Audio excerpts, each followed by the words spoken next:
어, 여러분들 그 아미타불의 산스크리트 이름이 어떻게 되는지 아세요? 아미타불.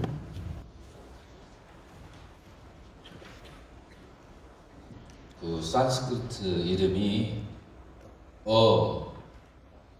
미,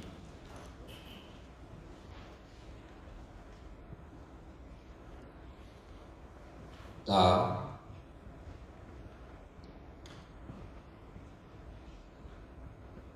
어미타바예요. 믿다라는 것은 한정이고 한량, 이거는 부정 접두사, 한량 없는 바, 빛이에요. 그래서 무량광이라고 그렇게 번역을 하죠. 그래서 한량 없는 빛. 그래서 이 아미타불을 그 연구하는 초창기에는 그냥 이름만 관하지 않아요. 그 이름만 관하지 않고 이 우주가 한량없는 빛으로, 요즘 말로 하면 바이브레이션이죠. 바이브레이션으로 이루어졌다는 것을 그렇게 관하면서 그렇게 하는. 그럼 바이브레이션으로 이루어졌다는 건 뭘 말하죠? 바이브레이션은 물체가 안 보이잖아요. 이 사람의 몸은 바이브레이션으로 이루어졌잖아요. 뭐 요즘 말로 하면은 그 전자의 움직임, 그 양자의 움직임. 그러니까 전자와 양자의 그 움직임으로 이루어졌다라고 보는 것이, 보면서 아미타불 하는 것이 아미타바 수행법이에요. 그러려면은 이 모든 세계가 그런 기본적인 구성 요소로 이루어졌다는 것을 알려면 십지의 수행 가운데서 맺지가 되겠어요. 우리가 그렇게 빛이 비쳐나가기 시작하는 그 단계가 어디라겠죠? 여명지라고 했죠.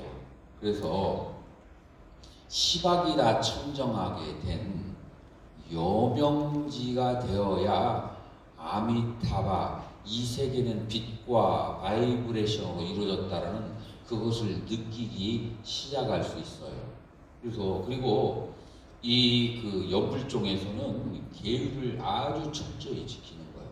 계율을 지키고 선종을 닦아야, 그래야만이 바로, 그래서 3지, 4지 그렇게 올라가야, 그래야만이 아미타불과 하나가 되는 거예요.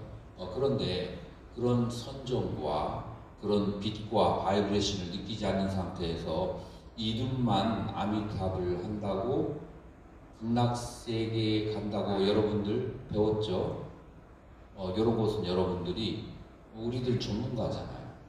전문가니까 그 연불 공부하는 사람들은 그 아미타불을 공부한다는 것이, 수행한다는 것이 그게 무엇인가, 이거를 사선팔정과 그 다음에 그 십지의 수행체계하고 대대해서 그렇게 생각을 해야만 되는 거예요.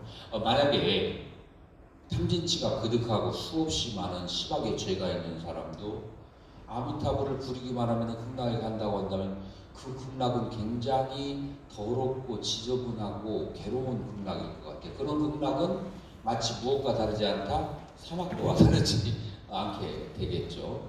그렇기 때문에 우리 불교 수행에 요행이라는 건 없어요. 아주 불교는 인과를 철저하게 믿는 것이 바로 불교예요.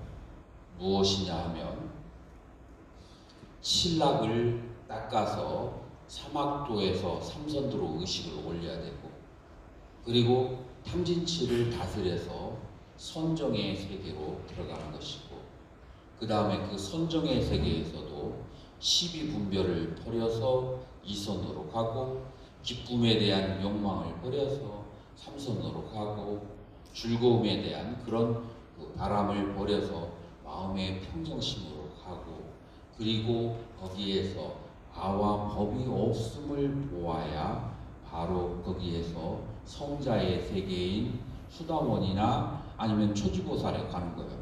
이 법칙이 너무나 정교하게 되어 있기 때문에 여기에서 따른 액시던털리즘, 우연주의가 끼어들 여지가 전혀 존재하지 않는 거예요. 그래서 우리는 이 시대에 있어서 수행론을 다시 5대 종파의 수행법에 의해서 우리는 다시 한번 재정립을 해야 될 필요가 여기에 있다라고 그렇게 볼 수가 있어요.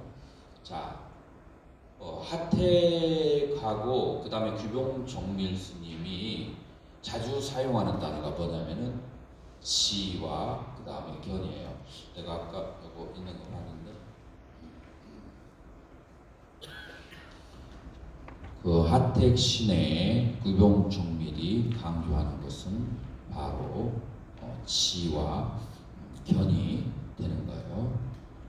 자, 망념이 사라진 마음의 본체에서 이제 지혜가 나온다라고 하는데, 여기서 말하는 지혜는 뭐냐면은 밝게 비추어 아는 기능, 그것은 아까 얘기했던 진심, 정심을 말하는 거예요. 아는 마음을 그대로 직관하는 것이 바로 지혜가 되는 거예요.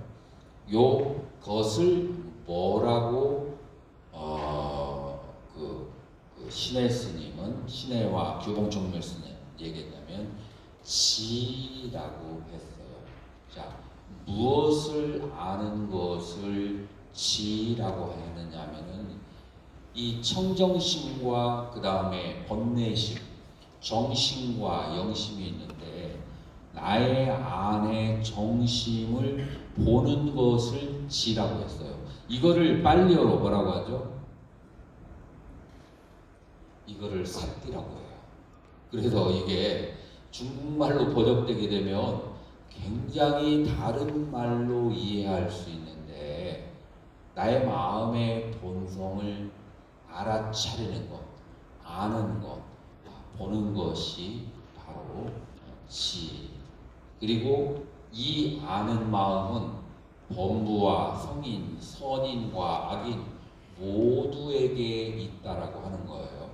자, 그래서 수상행이라고 하는 것은, 이것은 선이 있고 그 다음에 악이 있을 수 있어요. 그렇기 때문에 이건 선악이 분명히 갈려요. 고와 악이 있고 시와 비가 있고 그 다음에 욕구와 비욕구가 있어요. 그래서 여기는 선인과 악인이 각각 달라요. 그러나 이 아는 마음은 성인과 범부, 선인과 악인 모두에게 공통적으로 있는 그런 마음이에요.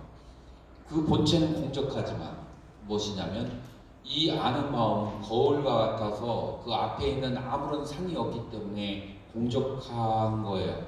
공적하다고 해서 이 거울에 비치는 성품이 있기 때문에 무라고 말하면 안 돼요. 이 공적이라고 하는 것을.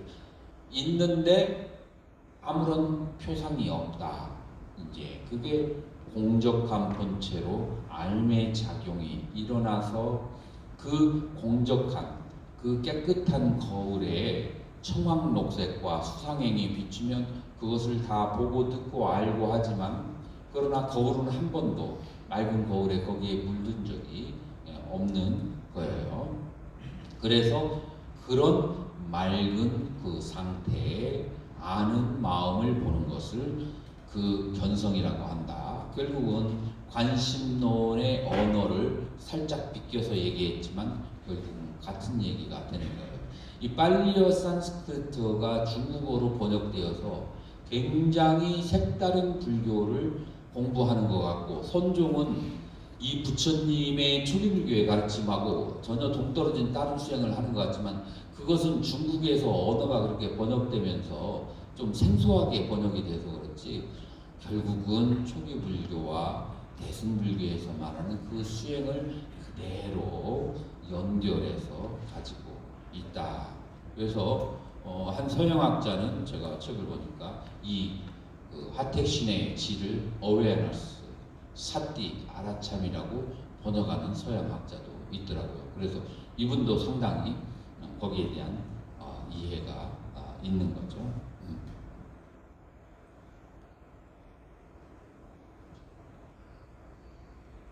그래서 열왕명에서는 그것을 불성이라고 하고, 그리고 능가경에서는 이런 십이분별이 멈추면 나타나는 열애장이라고 그렇게 얘기를 하죠.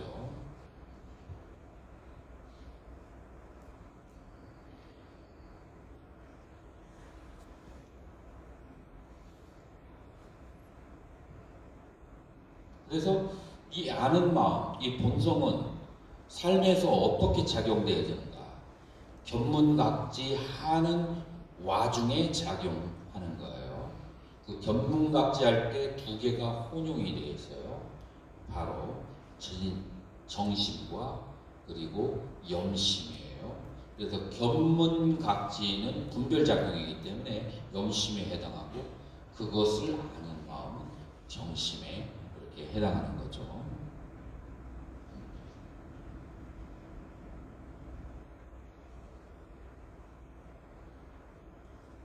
자, 그런데 여기에서 이제 우두종이 그 당시에 굉장히 하나의 그 영향을 미쳤나 봐요. 우두종은 어떻게 발생하냐면, 이 삼론, 이 중간학파의 그 어제인가 어저께 이렇게 말씀드리죠. 중간학파에서는 공, 가, 중, 삼관으로 수행을 한다고 했죠. 어떻게? 이 현상 세계를 공관을 해서 그 가를 실체를 쳐다보니까 어떤 현상이 중이라고 하는, 그것은 유무를 여인, 생멸을 여인 그런 중간의 상태, 모든 가치 판단을 놓아버리고 사물을 실제적으로 바라보는 중의 상태가 오는 거죠. 탐심치가 없는 그 사물을 바라보는 상태라고 그렇게 얘기를 했죠. 자, 요게 바로 이제 우두 법융선사에게, 아마 제 기억에는 사조 도신선사의 제자일 거예요. 그래서 아니면 5조나 4조의 제자일 거예요. 스님 기억나요? 4조. 뭐 나중에 여러분도 좀 할 거 있으시잖아요. 다 얘기해 주면 여러분들이 나중에 인터넷으로 한번 찾아보세요. 그래서 이분이 이제 그 우두 종을 이렇게 장시를 했고 상당한 중국에서 영향을 미쳤는데, 이제 지금 이제 등장하는 학파가, 제가 이제 다룬 학파가 홍주종, 하택종, 그리고 우두종인데, 이 우두종에서는 이제 요 규봉종밀선사가 비판하는 것이 뭐냐면, 우두종은 만이주, 이 만이주가 뭐예요? 우리의 마음에 아는 마음. 아는 마음이라고 하면 굉장히 없어 보이고 천해 보이잖아요. 그렇기 때문에 중국 사람들은 언어에 능숙하니까 만이주라고 하니까 굉장히 있어 보이잖아요. 그래, 만이주라고 하는 그 아는 마음에 그런 비추어진, 그 거울에 비춰진 색상과 만이주 자체 아는 마음도 없다는 공의 입장을 취한다라고 이 규봉정밀 스님은 보았어요. 그래서 규봉정밀은 뭐라고 얘기했냐면, 그래서 색상이 공하지만 거울에 그 비추는 성품은 공하지 않다. 그래서 공한다운데 불공이라는 바탕이 있고, 그 다음에 비춘다라고 하는 각의 성품이 있다라고 하는 것을, 그걸 주장하는 학파가 홍주종과 하택종인데, 우두종은 그 비추는 마음마저 없다라고 하니까 잘못된 견해다라고 이 홍주종과 그 다음에 하택종에서는 비판을 하죠. 그런데 대부분의 사람들은 중요하지 않을지 몰라도 여기에 몇 사람은 중요할지 몰라요. 정말 우두종이 그런가? 제가 아는 우두종은, 이 삼론종은 무엇을 말하냐면은, 자, 아는 마음이 있어요. 아는 마음이 있는데 그것은 무엇과 함께 생멸하죠? 대상과 함께 생멸을 해요. 대상과 함께 생멸하기 때문에 우리 유식에서도 얘기하는 것죠. 상분이 사라지면 그러면은 견분은 어떻게 돼요? 견분마저도 일어나지 않게 돼요. 그러나 유식에서는 견분이 일어나지 않지만 견분의 체가 되는 뭐가 알라야식은 남아 있는 상태예요. 자, 그렇게 얘기한다면 이 홍주종과 하태종이 맞아요. 근데 우두종에서 얘기하는 것은 뭘 말하냐면은 대상과 함께 생하고 대상과 함께 멸하기 때문에 아는 마음도 항상 하지 않고 생멸을 하고 있다라고 하는 측면에서 그 아는 마음 만이주 자체도 자성이 없다라고 공이라고 얘기하는 거예요. 자, 그래서 이거는 굉장히 전문적인 얘기이기 때문에 이해가 안 되면 지금 바로 삭제하세요. 이거 몰라도 관계없어요. 근데 여기에까지 관심 있는 그런 분들은 지금 제가 얘기한 것을 한번 가만히 생각해 보시면, 그리고 지금 이게 다 녹화가 되고 있잖아요. 여러분들이 나중에 유튜브에서 등현 스님을 치면 이번 2박 3일 강의한 것이 전부 다 나와 있을 거예요. 나중에 한 번 들으면 여러분들이 30% 이해한다 생각합니다.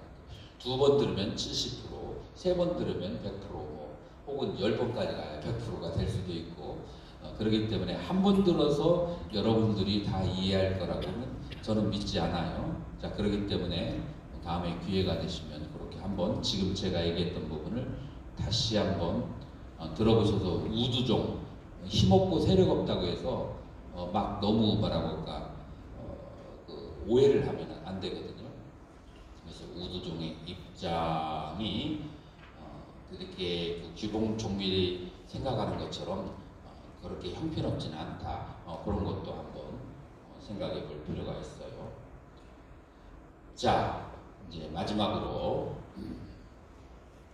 제가 처음 출가해서 이제 선사들에게 받은 거의 첫 번째 화두가 만법 귀일인데 일기하처, 이제 이런 그 화두예요. 그때는 만법이 뭘 말하는 것인지, 그 다음에 그 하나가 뭐라는 것인지, 그 하나가 어디로 돌아가는지, 그 아무런 그 기본 개념이 없어서 이게 뭘 말하는지 몰랐어요. 이제 좀 오랫동안 중생활을 하다 보니까 이분들이 뭘 말하고 싶어 하는지 뭐 심정은 제가 이해할 것 같아요. 그 이해한 심정을 이제 글로 쓴 건데, 만약에 이것을 인식론으로 얘기한다면 만법은 아는 마음과 지금 우리가 계속해서 얘기했던 그 아는 마음과 함께 일어나는 거예요. 그래서 만법은 하나로 돌아간다. 이 아는 마음, 이 진심, 정심, 진여심 하나로 돌아가요. 그것이 없으면 만법이 일어날 수가 없는 거죠. 그런데 이제 중요한 것은 무엇이냐면 그 하나는 다시 어디로 돌아가느냐라고 하는 거예요. 자, 그 뒷부분을 얘기하기 전에 만약에 이 만법 귀의를 인식론적으로 말하지 않고 존재론적으로 만약에 해석을 한다면 불성과 열애장이 되는 거죠.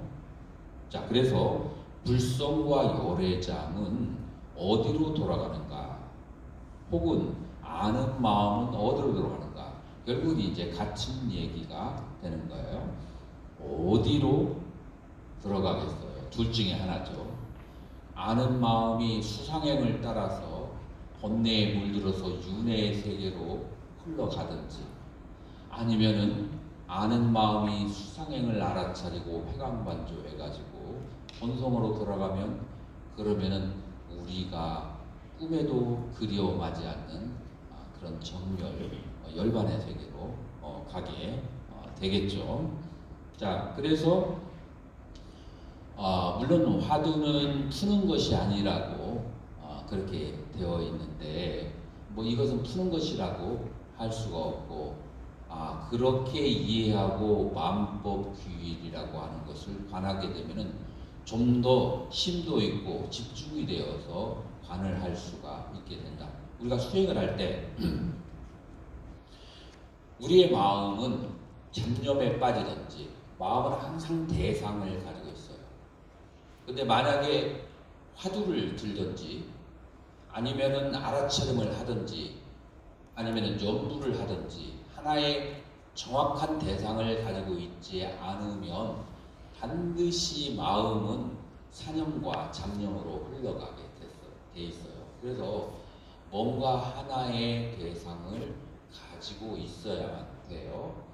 그런데 만약에 이 셋 중에 하나로 가지고 있지 않으면서 나는 오래 앉았기 때문에 수행한다라고 하면 그거는 거기에서 문제가 발생하게 되는 거예요. 그래서 수행이라고 하는 것은 오래 앉아 있는 것에 의미가 있는 것이 아니고 어디에 있는 것이 의미가 있는 것이 아니고 자기 마음이 그 수행 주제, 명상 대상과 행주자와 어묵동정에 하나가 되려고 노력하는 것이다 라고 볼 수 있어요. 그런데 저는 여기서 한 걸음 더 나가서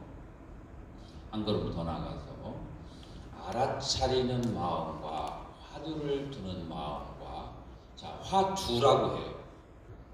그러면 다른 말로 화미가 있다는 거예요. 화미는 뭐예요? 수상행이 화미예요. 거기가 계속 끝으로 윤회로 흘러가는 거예요. 화두는 뭐예요? 그 미 수상행과 같이 일어나는 수상행에 물들지 않은 그 부모미 생전 본래 면모 본래 불 그 자리가 화두가 되는 거예요. 그래서 거기에 들어가는 화두나 알아차림을 할 때 신념처를 하는 거나 아미타불을 연불할 때 여러분들 아미타불을 끝을 쫓아가면 화미가 되죠. 아미타불을 하는 이 놈은 무엇인가 라고 했을 때 화두가 되는 거예요. 그래서 이 전부 세 개가 다 신념처에 해당하는 거예요.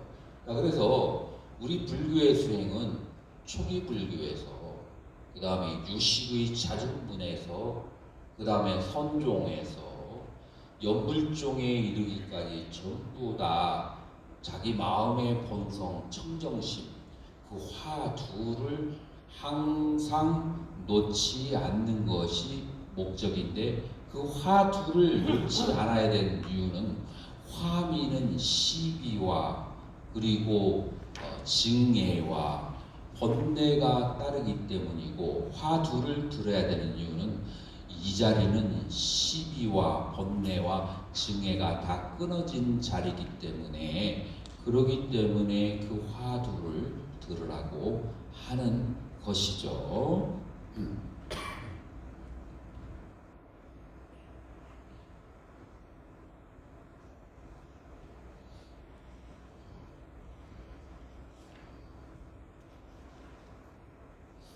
자, 성종에서 이것으로 이제 저기 하는데 성종에서는 뭐라고 얘기하느냐면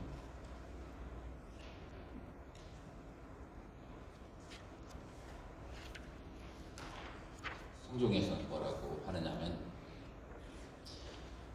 꿈을 깨면 이 세상은 꿈이다.